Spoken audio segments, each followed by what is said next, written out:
अभी कर्नाटक में उडुपी में मेरा एक कार्यक्रम था जिसमें मैंने ये बात रखी कि इस माता भारती का, इस माँ भारती का, इस राष्ट्र का कोई पुत्र हो सकता है, कोई सपूत हो सकता है, लेकिन इस राष्ट्र का कोई पिता नहीं हो सकता है। माँ भारती का कोई पिता नहीं हो सकता है। ये कहने के लिए ये मैंने कह दिया, इसीलिए मेरे ऊपर केस करवा दिया गया, एफआईआर मेरे ऊपर करवा दी गई। इसीलिए हमें बताया गया कि ये व्यक्ति, ये महात्मा कहे जाने वाला व्यक्ति राष्ट्र का पिता है। लेकिन मैं एक आपसे प्रश्न करती हूं कि एक पुत्र के या पुत्री के एग्जिस्टेंस जो अभी है, उसके बाद कभी पिता का जन्म हो सकता है? कोई पिता आ सकता है? नहीं। मैं मानती हूँ कि उनको राष्ट्रपिता कहा जा सकता है, लेकिन भारत राष्ट्र का नहीं कहा जा सकता। उनको बेशक से पाकिस्तान राष्ट्र का पिता मानिए, अगर किसी को मानना है तो। गांधी जी ने ही पाकिस्तान का निर्माण किया था, तो उनका राष्ट्रपिता उनको हम मान सकते हैं, लेकिन अपना भारत का राष्ट्रपिता नहीं मान सकते हैं,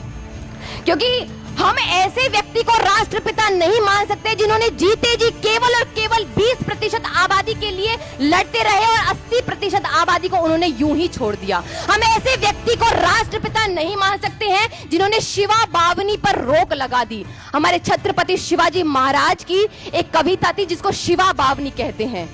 शिवा बावनी पर उस व्यक्ति ने इसलिए रोक लगा दी क्योंकि 20% आबादी उसको सुन नहीं पाती थी।